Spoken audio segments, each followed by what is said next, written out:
And I'm in from Techno Buffalo, and this is an extensive walkthrough of the Zune HD interface. We're going to cover pretty much everything except for the internet and the social part of the Zune HD. We're going to save that for later videos. So let's start by turning on the device, taking it out of standby, and the unlock sequence is quite simple. You just lift up the window shade, kind of like you do on some Android devices. So we bring that up, and let's zoom in on the screen.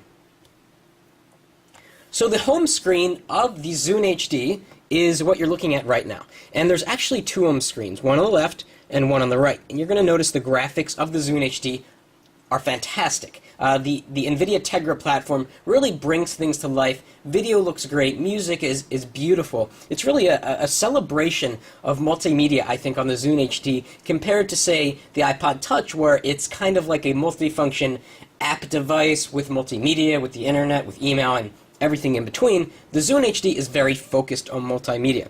Now, if you tap on this button here, you can actually jump from side to side. Now, let me just take you through what you have on the left here. Here we have something called pins. It's kind of like a favorite music section. So you can add any album to the pins or a song or something. Right now I just have this album here and it's playing through the headphones. Let's go back.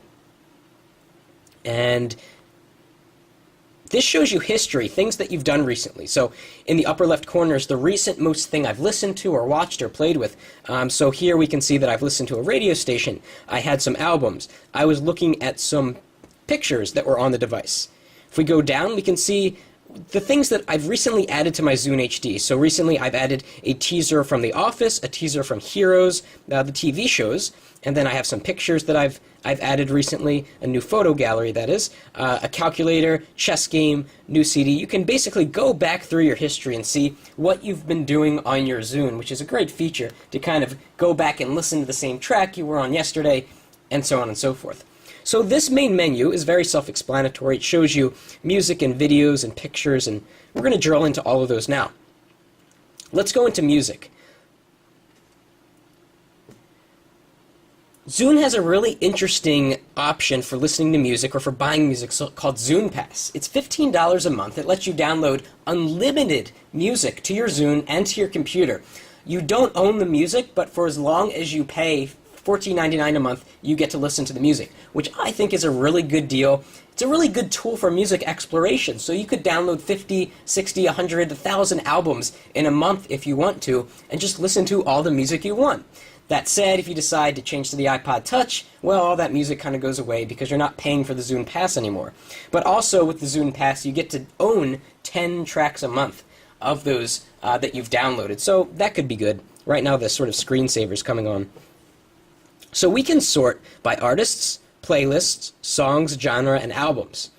And we can also swipe to the right or swipe to the left to get to these areas. So let's go to albums, and let's go to Radiohead. So we get a beautiful animation, and it comes up on the screen. Now I can swipe to the right to go to the next track, or I can tap down here to bring up the track list. Very beautiful transitions and animations. And from here I can tap on any of these and play them. And right now it's playing. Now, you saw the screensaver, so let me wait a second and you're going to see it come up on the screen. And here it comes. So kind of sliding across the screen, it tells you the name of the album, which is OK Computer, and you can have it also say the name of the track. Obviously, the screen's going to shut off in a few seconds to save battery life, but a really awesome looking screensaver. Now for play controls, you can tap the button on the left side, and this is the standard play controls you get. So you can increase the volume, decrease the volume, skip to the next track, go back, or press pause. Now you also get this menu in a few other areas. If I tap outside of the album art, I will get that as well. And like I mentioned, you can press this button at any time, whether you're playing a game or you're watching a video, to get that on the screen to adjust the play controls. So let's go back. Artists, Audioslave. A very quick interface. Again, we can flick back and forth this way, or we can tap down here. And we always press on the top in this corner to go back to the previous menu. Very intuitive. We can add it as a favorite, we can put it on repeat, or have it on shuffle. Very nice implementation of music on the Zune HD. It really lets you see the album art and experience the music in a very intimate way that I don't feel like you get so much on the iPod Touch. Let's go to videos. I've put 2 videos on here right now beyond the one that comes on here out of the factory. It's just a preview or a teaser of The Office, and it's in high definition, so if I had the cable, I could plug it into an HD TV and get 720p video output. But I can tell you, looking at it right now, it's beautiful. If we tap on the screen, we get those play controls that I mentioned. Right now the camera is having trouble focusing on that, and we can make it louder or softer or go to the next video. Or the next, actually we're jumping ahead in the scene.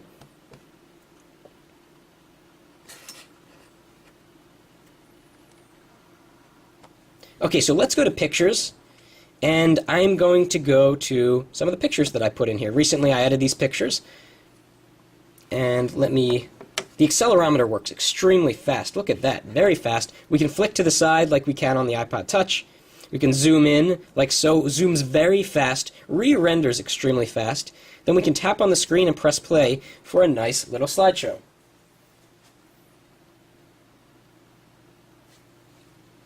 You get the point, and pictures really, really pop on this OLED screen. It's really beautiful. So let's go back, and go back again, and of course you can sort by date or folder or many different ways. If you have a lot of pictures on your device, you can really keep them organized. Let's go into radio. This has HD radio capability, which is an interesting technology. Basically, it's higher fidelity radio. And if you have a car that has HD radio, you know that you also get some data on the screen. So the radio will tell you what song is playing right now. Similar to RDS, if you're familiar with that. Let me see if I can pull up an HD radio station now. So I'm going to have it scan. No, that's not HD radio. This is I think we have some HD radio back here. Actually, I have placed a little shortcut in here. There we go.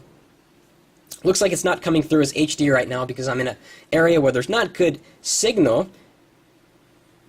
What's really neat about the Zune HD radio is that you can pause live radio, and that's a really innovative feature. So it has a few seconds buffer where it will kind of save it, start storing it to memory, then you can go back and play it when you're ready to listen. So a great way to experience radio that I don't think we've seen on any other devices. And from here we can add this to a favorite or remove it to a favorite. Marketplace is where you go to get apps, and right now there are a very, very limited selection of apps. See, it says not connected. It's trying to connect. And here are the apps. There aren't that many. There are about, half a dozen apps. Microsoft says there will be some high-quality games, a Twitter application, a Facebook application. There won't be an SDK for the Zune HD in the near future, meaning developers can't develop their own applications, put them on the Zune HD. They're going to be in-house applications for the time being, which is unfortunate. It's never going to have all of the apps that the iPod Touch does, at least for the near term. So let's go back to the home screen. So we go back to Marketplace. We can download music right from here. Because I have the Zune Pass, I can download any album right now and listen to it within a few minutes. So right now, here's new releases from a variety of artists. I'm going to go to top songs of, top songs of rock. Let's see what we have here. Right now we're connected over Wi-Fi. Kings of Leon, Use Somebody. Okay, so I'm going to tap on that. I'm going to press Add to Cart, yes. And because I have Zune Pass, it's technically free. I'm going to go back, add some more things to the cart. Let's go with this song. No, not this song. Let's go to top albums. Let's go to pop. Black Eyed Peas. That's a very good album. I'm going to add it. Add to cart. And now download all. And you can see where it says downloading, and it'll take about, 15 minutes probably to download a full album, maybe less depending on how fast your Wi-Fi connection is. But you can see how fast this is going. We're at 40% already on this song, and when we're done, the song will be thrown right into our music library. Now, unfortunately, the Marketplace won't let you download video, which is a shame. You can only do applications and music. And if we go into apps, we can see the apps that I've downloaded so far, only 3. The calculator's a very basic calculator. Let's look at the chess game. And what's really annoying about some of these apps is that you get an advertisement while you're waiting. Sometimes it's actually a commercial, a 15-second commercial. I guess this is kind of how Microsoft is. So now it's loading. The apps are kind of slow. I think they'll probably increase in speed with ROM upgrades. So I'm going to do single player. I'm going to resume. I was playing a game of chess earlier, not doing so well. And you get the point. The graphics are okay. It's a very simple game. It works well, but it's not the fastest. Let's go back to the home screen. And you can see this is taking some time. Sometimes the Zune HD gets a little laggy. Most of the time it's extremely fluid. So we're going to skip social and internet, come back to that later, and let's take a look at settings. So there's not that many settings here. We can go into wireless, turn on wireless, see what networks are around. We can change the brightness of the display, the timeout, the screensaver that you saw if it comes on, which probably uses some battery. We can make adjustments to the radio depending on where you live. If we go into music, we can actually turn on the equalizer. But what's annoying about this is that you don't get a drop-down list. So if I'm flipping through and I want to get to the last one, which is none, I have to keep tapping this. Oh, and see, I just missed it. So you can see why that's a little bit annoying. You can't customize an equalizer. Clock, you can change the time. Screen lock, which is the thing you saw earlier. You can enable a pin if you don't want someone picking up your Zune and seeing the things you have on it. Internet settings are very minimal. We're going to talk more about internet later. Change the language to French, Spanish, or English. And if we go to About, you can kind of see how much space you're currently using on your device and how many pictures, how many videos you have, that sort of thing. So overall, I'm super impressed with the interface on the Zune HD. I think Microsoft, NVIDIA, whoever was involved with this, did a really good job at making things super smooth, super intuitive, very well optimized for this small device with this very sensitive screen and easy navigation, very smooth transitions. It's a lot of fun to use, which is really important. We'll be back more covering the internet experience on the Zune HD. We'll also talk about social and do some comparisons with the iPod Touch. Be sure to follow us on Twitter for more, twitter.com/technobuffalo. That's it for now.